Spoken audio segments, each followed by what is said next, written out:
Hello दोस्तों, good morning to everyone and welcome to Quran coaching centre. चलिए हम लोग फिर से ये 12th क्लास का जो ये इंग्लिश का सीरीज चल रहा है उसमें हम लोग आज पढ़ेंगे 6 नंबर चैप्टर। इससे पहले हम लोग ये 5 नंबर चैप्टर तक उसका जितना भी समरी था और उससे जो भी रिलेटेड क्वेश्चन था उसको हम लोग काफ़ी इजीली कवर कर लिए। तो आप लोग उसको देख लीजिए और इसी तरह बने रहिए। फिर हम लोग ये एक एक करके फिर इसी तरह चैप्टर को आगे पढ़ते जाएंगे। तो आज हम लोग पढ़ेंगे 6 नंबर चैप्टर और ये 6 नंबर चैप्टर ये काफ़ी इंटरेस्टिंग है और ये एक स्टोरी है जो जापानीज राइटर ये सीगा नायक के द्वारा लिखा गया है। तो चलिए हम लोग इसके बारे में थोड़ा राइटर के बारे में एक्सप्लेन कर लेते हैं। उसके बाद फिर से हम लोग इसका समरी पढ़ेंगे और फिर इससे आगे इसका रिलेटेड क्वेश्चन जो होगा उसको कवर करेंगे। तो चलिए पढ़ते हैं। ये 6 नंबर चैप्टर द आर्टिस्ट है और ये लिखे गए राइटर कौन है? शिगा नोआई। इनका जन्म हुआ था 1883 और इनका डेथ हुआ था 1971।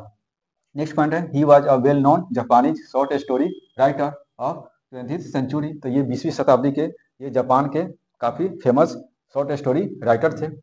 और नेक्स्ट पॉइंट है the artist is a story written by Shiga Naoya. तो ये जो आर्टिस्ट जो है ये स्टोरी आया है हम लोग को बुक में। तो ये कहाँ से आया? तो शिगा नोआई के द्वारा लिखा गया एक कहानी है।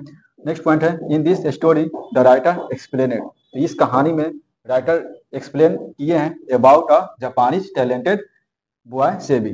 किसके बारे में? तो जापान के एक काफी प्रतिभाशाली लड़का सेबी के बारे में चर्चा किए हैं। नेक्स्ट पॉइंट है it shows how the adult man often causes damage to such boys talented. ये कहानी जो पढ़ेंगे वो बताता है कैसे एक जो अडल्ट मतलब वयस्क पुरुष होता है, ये गार्जियन होते हैं, कैसे बच्चों के जो टैलेंट होता है उसको वो बर्बाद कर देते हैं। उसी कहानी पढ़ेंगे तो उसमें जानेंगे। Next question SEBI was a 12 years old who read in a primary school. ये जो सेबी जो लड़का है वह मात्र 12 साल का बच्चा रहता है जो गांव के ही एक प्राइमरी स्कूल में पढ़ते हैं। और जो टाइम मिलता है तो वह गांव में छुट्टी के बाद ये मार्केट में जाते हैं और वहां मार्केट से ये जो कोहरा है गार्ड्स है उसको खरीद के लाते हैं, उस पर अपना कलाकारी करते हैं। तो यही उनका शौक रहता है जिसके लिए वह डांट खाते हैं और वे उनको काम छोड़ना पड़ता है। तो इसके बारे में हम लोग एक्सप्लेन में पढ़ते हैं। तो चलिए हम लोग इसका समरी पढ़ते हैं। तो और इस समरी को हिंदी एक्सप्लेनेशन के साथ पढ़ लेने से ये कहानी हमेशा ये दिमाग में याद रहेगा और इस प्रकार इस पर आधारित जो भी क्वेश्चन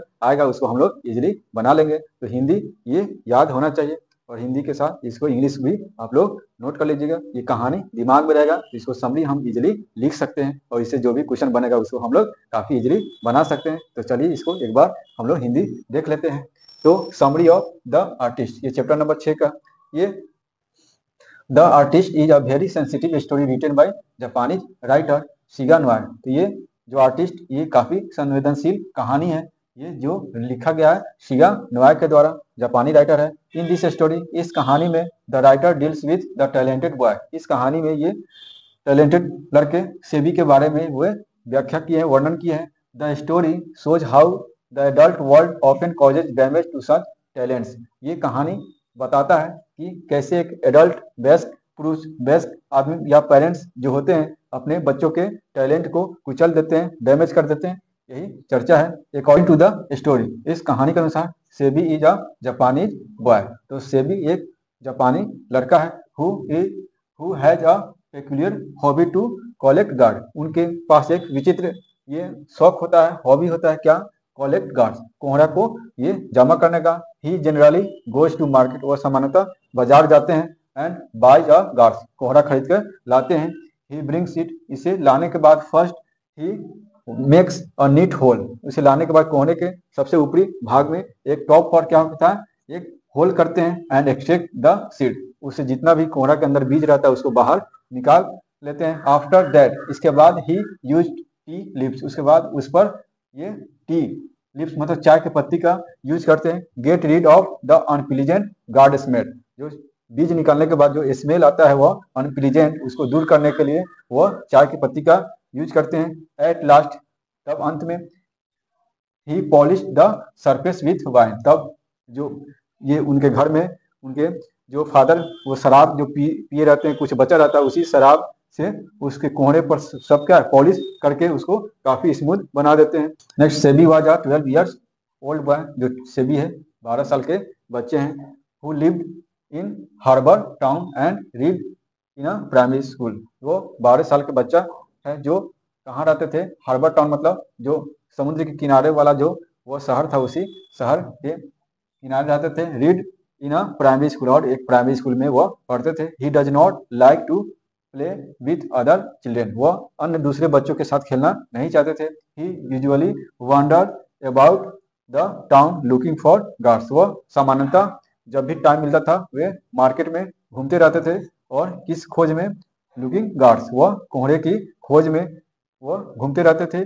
इन इवनिंग, और जो कोहरा उनको मिलता था शाम में, ही सिट इन द कॉर्नर, शाम में वो ये अपने लिविंग रूम में बैठ के, कोने में बैठ के, and work on newly guards, और उस नए लाए गए कोहरे पर लंबे समय पर वो काम करते हैं, लंबे समय तक वह काम करते हैं। आफ्टर दैट, वो काम करने के बाद, मतलब चाय के पत्ती का यूज करते हैं पॉलिश करने के बाद उसे, after that he tied a string, उसे एक धागे से, उसके रस्सी से बांध कर, and hang it in sun, और उसे सूखने के लिए धूप में रख देते हैं। यही उनका ये काम था।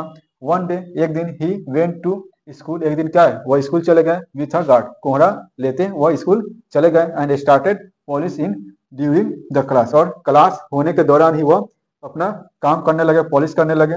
The teacher catches him red handed, तब क्या टीचर उन्हें वह ये रंगते हुए, काम करते हुए वह पकड़ लिए, एंड रिब्यूक्ड, और उसे काफी डांटे फटकारे, और लास्ट में the teacher complained to his parents, और अंत में उसे टीचर जो थे वो गार्जियन के पास, उनके माता पिता के कंप्लेन कर दिए।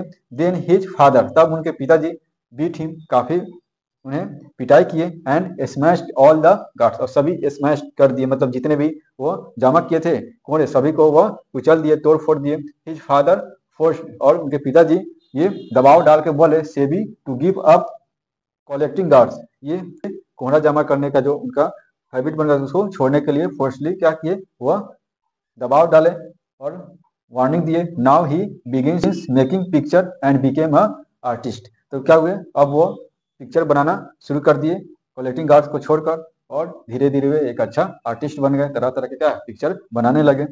10, इस प्रकार the story writer throws light over the fact, इस प्रकार ये जो स्टोरी राइटर है वह उन तथ्यों पर ये मेन फोकस डाल रहे हैं कि डेट पेरेंट्स एंड एडल्ट, जो माता पिता होते हैं और जो भी क्या ये बड़े होते हैं, वो उनकी दुनिया क्या होता है, ऑफन कॉजेज डैमेज, वे लोग ये प्रायः जो यंग टैलेंट्स जो होते हैं, like a talented Japanese boy, जैसे सेबी का जो सपना था, वो काम था, वो क्या है, वैसे बच्चों के जो टैलेंट होते हैं वो क्या करते हैं, डैमेज कर देते हैं, और उनको फ्रीडम नहीं मिलता है अपने कामों को करने में, और इस प्रकार जो भी उनके अंदर, बच्चों के अंदर जो कला रहता है वो दूसरी तरफ वो डाइवर्ट हो जाता है।